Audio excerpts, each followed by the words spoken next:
একান্নভুক্ত পরিবার এবং একটা সমান সুর সমান করো। ধনী গোষ্ঠী থাকবে না, শোষক গোষ্ঠী থাকবে না, মজুদ গোষ্ঠী থাকবে না। এইটা আগে বলবৎ করো, এইটাই প্রতিষ্ঠা করো। আগে এই ত্রিশূল পুঁতে দিলেন। এই সবার এক আসন থাকবে, আশ্রম থাকবে না। পৃথিবী হলো আশ্রম, দেশ হলো আশ্রম। এই আশ্রমের বুকে সবাই সন্ন্যাসী। বেদ বলেছেন যে সাবিয়া তোমারা ভারীতে বেঁচে যাও। শুধু গেরুয়া বললাম, মালা গলায় দিলাম, মাথা মুন্ডন করলাম আমরা ব্রহ্মচারীরা, এই তাদের সন্ন্যাসী হলে চলবে না। বলছে জন্মই সন্ন্যাস, মৃত্যুই শ্মশান। সুতরাং আমরা ত্যাগী হয়ে এই জন্মগ্রহণ করেছি। বেদ বলছেন প্রত্যেকেই সন্ন্যাসী, কারণ ত্যাগী হয়ে এই জন্মগ্রহণ করেছ। মৃত্যু যখন আছে, ত্যাগ তো অনিবার্য, দেহ পর্যন্ত ত্যাগ করতে হবে। তাই আলাদা সন্ন্যাসের চিন্তা করার প্রয়োজন তো হবে না। তাই বেদজ্ঞরাদের বললেন যে তোমরা এইভাবে তৈরি করো যে কেউ যেন একদিনের খোরাক মজুদ না করে, সঞ্চয় না করে। আর বলে দিলেন যে একজনের উপরে যেন একজন আধিপত্য না করে। আরেকজনে বলে দিলেন যে কেউ কারোর উপর কোন রকম সমান দৃষ্টির থেকে যেন বিচ্যুত না হয়। সমান আসন থাকবে, সমান অধিকার থাকবে। যে যে আই কাজ করুক, ঝাড়ুদার থেকে একেবারে লেখক অবধি, এবং সবাই সমান সুর। ঝাড়ুদার তারও যে দাবি সমান, যে কলম যে লিখে তারও সমান কথা থাকবে, সমান সুরে থাকবে, কেউ কারোর কম নয়।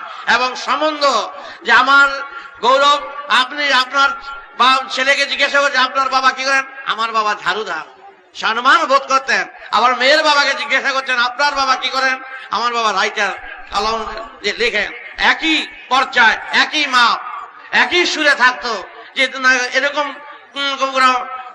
মুখের বৈষম্য করতে পারবে না, বা একটা তাচ্ছিল্যতার কোনো কিছু রাখতে পারবে না, সেখানেই নানা রকম ভাবে শাসন করতেন। তাই পৃথিবীর বুকে ঝাড়ু দিয়ে যায় যারা, তারাও আসন, তারাও আমার ভাই, তারাও আমার পাশে বসবে। এবং কলম যারা পেশে তারাও আমার পাশে বসবে। এক আসন থাকবে, এক অবস্থা থাকবে, এক ব্যবস্থা থাকবে। যার যতটুকু প্রয়োজন, বিরাট খাদ্যের ভান্ডার করে থাকে। সবাই কারো আমার জমি বলে কোনো কথা নাই, সবার জমি আমাদের জমি বলে এইরকম ভাবে চলছে। সেইভাবে চাষবাস করতো, খাদ্য এক জায়গায় রাখতো, তার থেকে যার যার যতটুকু প্রয়োজন নিয়ে নিত। কেউ যদি মনে করতো আজ কালকেরটা আমি নিয়ে যাই, তার হাত কেটে দিত। যে তুমি মজুদ করার বুদ্ধি যখনই আসবে, তখন এই বুঝবো সমাজে বিষ ঢুকতে আরম্ভ করেছে। মজুদ আছে বলেই সমাজে আজ অভাব, সঞ্চয় আছে বলে আজ। তাই বেদ বলেছেন সঞ্চয় আছে অঞ্জলা দিয়া জানজংবা ইয়াসিস সংদেশা দিয়া জসুয়া দিনজবালাওয়া জসাদি। তাদের সঞ্চয় বলতেন। শ্রী রামচন্দ্র ধনুর্বাণ নিয়েছিলেন। কেন নিয়েছিলেন? যে রাবণ হচ্ছেন রাক্ষস, তারা সীতাকে করেছিলেন, নিয়ে গিয়েছিলেন। সীতা হচ্ছে ভূমি, সীতা হচ্ছে বসুমতীকে দখল করতে ছিল। সেই বসুমতীর হাত থেকে রক্ষা করলেন, বসুমতীকে রক্ষা করলেন ওই শয়তান, ওই রাবণ দস্যের হাত থেকে। আজ আমাদের এই বাংলা, ভারত, পৃথিবীর বুকে যারা এই রকম শয়তান, যারা এই রকম দানব রাক্ষস, যারা সমাজের বুকে আমাদের অন্ন কেড়ে নিচ্ছে, আমাদের শিশুদের দুধ চেনে নিয়ে যাচ্ছে, আমাদের বস্ত্রহারা, সমস্ত হারা, কল্পহারা করে দিচ্ছে, তাদেরই হচ্ছে একমাত্র অসুর। সেই অসুরকে বিনাশ করার জন্য ভগবান রায় এসলেন, মা দুর্গা স্বয়ং তার সিংহ বাহিনী নিয়ে এলেন সমাজের বুকে। আসুন, আমরা আজ মায়ের পুজো করছি, মায়ের পুজো করছি শুধু আবাহনার বিসর্জন। আর দুর্গা মায় কি জয়। আর বলছি কি এইতে চলবে না, বেদে বলছেন ওই রকম চলবে না। মা দুর্গা আছে কি নাই পরবর্তী কথা, কি আছে কি নাই বেদ বলতে যায় নাই। তোমরা তার চেয়ে বাড়িয়ে কথা বলবে না। আমি যা বলছি মানচিত্র দেশ নয়, মানচিত্র দেওয়ালের গায়ে গলায় থাকে, দেওয়ালে লাগানো থাকে। মানচিত্র দেখেই দেশ ভ্রমণ করে, মানচিত্র পাঠ করলে দেশ ভ্রমণ করা হয় না। তাই যেই মাটি দিয়ে, মাটির বুক থেকে মাটি টেনে যেই মূর্তি তৈরি করা হয়, এই মাটির মূর্তি হচ্ছে এমন একটি মানচিত্র, যেই মানচিত্রকে অনুসরণ করে আমরা গড়ে উঠবো আমাদের সমস্ত দেশকে কিভাবে জয় করা যায়, দেশকে কিভাবে শান্ত করা যায় এবং অভাবের হাত থেকে মুক্ত করা যায়, তার জন্য দ্বারে দ্বারে পূজার ব্যবস্থা করলেন। তোমরা এই মানচিত্রের স্মরণ করো। এই মানচিত্র হচ্ছে মা জননী পার্বতী। তিনি 10 হাতে আমাদের সামনে উপস্থিত হয়েছেন। এক হাতে ত্রিশূল, আর এক হাতে চক্র খড়গ, আর এক হাতে আশীর্বাদ ভালোবাসা। এই 10 হাতে তিনি দাঁড়িয়ে সিংহের উপরে এসেছেন বাপ শ্বশুর বাড়ির থেকে বাপের বাড়ি। একটা ঘটনা বলতে আরম্ভ করলেন। বাপের বাড়িতে তিনি সিংহ নিয়ে সেই রণসজ্জায় রণবাহিনী সেজে মা আসছেন তার সন্তানদের নিয়ে, কারো হাতে ধনুর্বাণ, কারো হাতে অস্ত্র শস্ত্র, অসুর নিপাত করে করে তিনি এসছেন আমাদের এই বাড়িতে। তিনি বাপের বাড়িতে আসছেন। বাপের বাড়ি আসে এমনি আসবে, এইরকম রণসজ্জায় কেন আসবেন? তিনি আসছেন বাপের বাড়িকে। মেয়ে চায় বাপের বাড়ি শান্ত হোক, অভাব দূর হোক।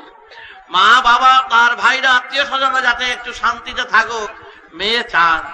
তাই মা চান যে আমাদের তার বাপের বাড়ির তার ভাইরা, বোনরা, সন্তানরা, দেশবাসীরা একটু শান্ত হোক। যাওয়ার সময় তিনি দিয়ে গেলেন আমাদের, এই নাও ত্রিশূল, এই নাও খড়গ, এই নাও সিংহ বাহিনী, তোমরা তৈরি হও। অসুর কিন্তু প্রতি মুহূর্তে মুহূর্তে তার আধিপত্য প্রতিষ্ঠা করার জন্য এগিয়ে আসছে। তোমরা কিন্তু যদি একটু গাফিলতি করো তোমরা শেষ হয়ে যাবে। অসুরকে ধ্বংস করো, এই হচ্ছে পূজা। তারপর মা কালীকে পুজো করছো, তারপরে অমাবস্যায় তিথিতে আনছো মা কালী কি, মা কালী কি জয়। হ্যাঁ, কালী কি জয় করে বলছো, আবার ডুবাচ্ছ মা কালী কি জয়। ঠিক আছে, কালী মা কি জয়, বাবা ঠিক আছে করো, জয় করো, ক্ষতি নাই। কিন্তু আমার আরে এটা এই আরেকটি রূপ আবার মানচিত্রে নিয়ে এলো। তিনি উলঙ্গ, বাবা মা তিনি উলঙ্গ। হ্যাঁ, সৃষ্টি যখন হয় উলঙ্গ হয়ে সৃষ্টি হয়।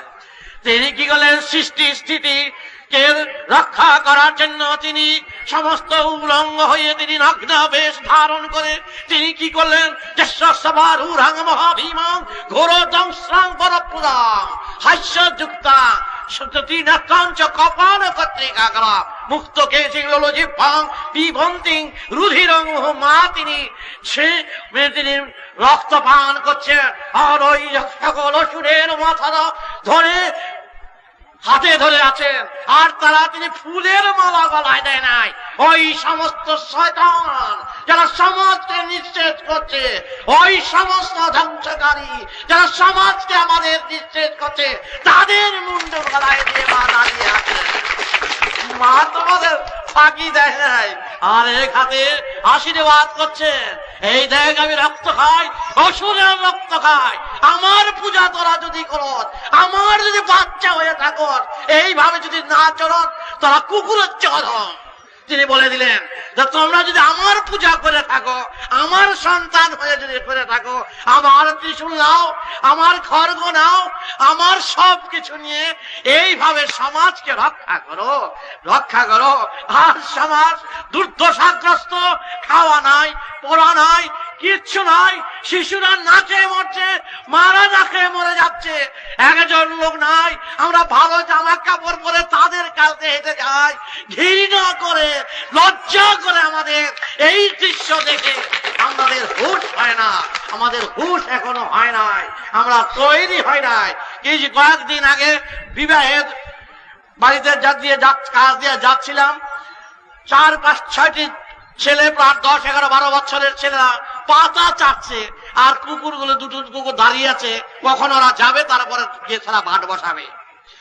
দেখে আমি দাঁড়িয়ে ছাড়িয়ে হাত জোর করলাম যে অপরাধ করেছি আমরা, তোদের কাছে অপরাধ করেছি, আমরা নপুংসু, আমরা ক্লিব, আমরা অক্ষম, আমরা তখন এই কথা বলে ক্ষমা চেয়েছি যে আমরা প্রতিকার করতে পারছি না, প্রতিকার আমরা করতে পারছি না।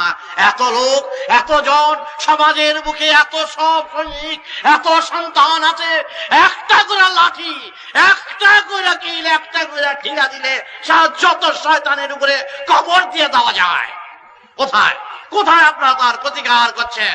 দলাদলি, আপনারা দলাদলি করবেন, রাজনীতির ধর্মনীতির দলাদলি করে আমার বাচ্চা, আমার ভাই বোন, আমার দেশকে আপনার ডুবাবার অধিকার আপনার নাই। আপনাদের পৈতৃক সম্পত্তি নয়, এটা জাতির সম্পত্তি। এই জাতির সম্পত্তিকে যে নিয়ে সিনিমিনি করবে তাদেরও আমরা শেষ করব শেষ। আজকে আমরা সেই পথের পথিক হচ্ছি, আমরা সৈনিক হয়ে আসছি, আমরা সন্তান দল তৈরি করছি, বেদের সুরক্ষি চৌরাকে নিয়ে আসছি। শিবকে বলেছি, হে শিব মহাদেব ভোলানাথ, এখন ত্রিশূল আমাদের হাতে দিয়ে দাও, তুমি চুপ করে বসে থাকো। এবং মাকে বলেছি, খড়গ আমাদের হাতে দিয়ে দাও, শেষ যুদ্ধ, শেষ লড়াই করব। আমরা গদির লড়াই করব না, আমরা জাতির লড়াই করব, খাওয়ার লড়াই করব, শিক্ষার লড়াই করব, রাজনীতির লড়াই করব না।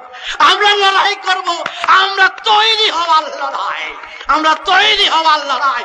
কারো বিরুদ্ধে উচ্চারণ নয়, গভর্নমেন্ট জন্য নয়, রাজনীতিটা নয়। আমরা শয়তান কতগুলো সৃষ্টি হয়েছি, সেই শয়তানের বিরুদ্ধে লড়াই।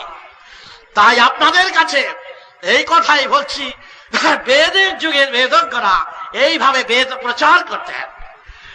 আর সেই সময় খাওয়া পড়ার অভাব নাই, স্থানের অভাব নাই, বস্ত্রের অভাব নাই, সমান সুরে সবাই এসে দাঁড়িয়েছে। মহানন্দের ঢেউ অবিরাম বয়ে যাচ্ছিল সেই সমাজের বুকে। তখনকার সময় একটা মিথ্যা কথা যে আছে জানতাম না কেউ। অভিধানে খুঁজে মিথ্যা কথা বসিয়েছে বলে তাকে পাহাড় থেকে ফেলে মেরে দিল। এই কথা কেন সে বসালো? মিথ্যা আবার কি? যা সত্য, যার অন্যায় অবিচার, যে যা করে সব কথা, নিজের কথা সব বলে দেয়। মিথ্যা কথা জানত না। আজকের সময় সত্য কথাই অভিধান আছে, এটা সত্য, মিথ্যায় ভরা হয়ে গেছে। যাক, তখন যখন সমাজে আর অভাব রইল না, বেদজ্ঞরা ধারে ধারে বেদ প্রচারে বাহির হয়ে গেছিলেন। তারপর কি হলো জানো? তারপর এক শ্রেণীর ব্যক্তিরা আধিপত্য করার জন্য, আধিপত্য লড়াই করার জন্য তারা এগিয়ে আসলেন। তারা দেখলেন যে মহা মুশকিল, বেদের সুযোগ আমরা নেব এবং বেদের বিরুদ্ধেই আমরা প্রতিবাদ চালিয়ে যাব। এই এক শ্রেণীর ব্যক্তিরা এগিয়ে আসলেন আধিপত্য করার জন্য সমাজের বুকে। তারাই সৃষ্টি করলেন দল, তারাই সৃষ্টি করলেন সাম্প্রদায়িক। তারা কে?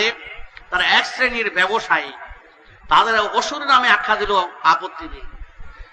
তারা কি করলেন? তাদের মধ্যে খুব বড় বড় পণ্ডিত ছিলেন। তারা দেখলেন তাদের ভুঁড়িটা একটু একেবারে পিঠের সঙ্গে নেড়ে গেছে স্বাস্থ্য ভালো হওয়ার পরে, এখন একটু বড় করতে চাইছে। তাই বড় করতে যখন চায় তখন কি ফোন দিয়ে আউটাবে, বেদও রাখতে হবে। তখন দেখলো বেদ ছাড়া কেউ চলে না, বেদকে রেখেই তারা বেদ মারবে। কি করলেন? তারা জটা রাখতে আরম্ভ করলেন।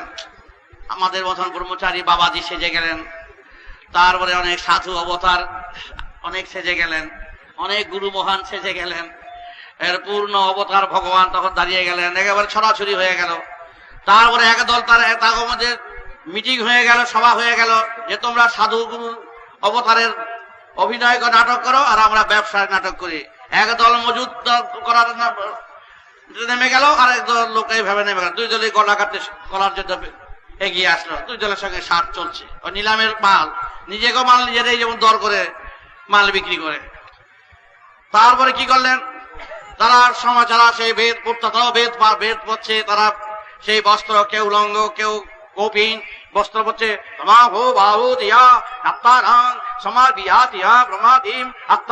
পিতার আত্মাচ্ছ কল্যাণে, পিতার আত্মার কল্যাণে, যারা পিতা মাতার যাদের মারা গেছে, ভাই বোন যাদের মারা গেছে, তাদের আত্মার কল্যাণ যদি না করো, তারা এই বায়বীয় জগতে ঘুরে ঘুরে দস্যু হয়ে ঘুরবে, অতি কষ্ট পায়। তাদের ব্যবস্থা যদি তোমরা সন্তান হইয়া না করো, এর চেয়ে দুঃখের কি আছে?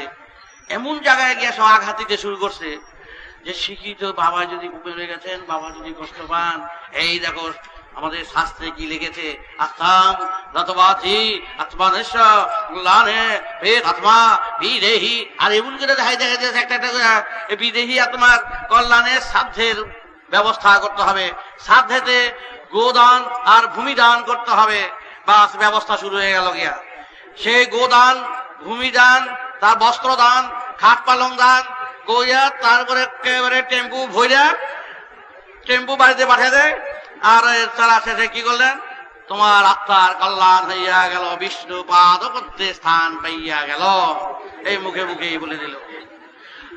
আর ওই যে সব তখন চারিদিকে এটা হিরিক করে গেল, কি জানি আমার তো ভাই গেছে, আমার তো ঠাকুর দাদা গেছে, আমার তো বাবা গেছে, যদি এরকম করে ঘুরে আমরা তার সন্তান হইয়া যদি কিছু না করি, সত্যি যদি বায়ু জগতে ঘুরে আর এরকম করে, আর মাঝে মাঝে এগুলি খেলা দেখাইতে শুরু করছে। অন্ধকারে রাত্রে গিয়া একটু সেজে গিয়া, এটা আমার কিছু করলি না, এটা আমার কিছু, সমস্ত ঢং ঢং করে করে মানুষের মধ্যে একটা শিহরণ জাগরণে শুরু করে দিতে আরম্ভ করলো। সব এই আজকাল যেমন অনেক সাধুরা সন্দেশ খাওয়ায়, হ্যাঁ, এখানে বাতাস থেকে নানা রকম খাওয়াইতে শুরু করছে, বিভূতি দিতে আরম্ভ করছে।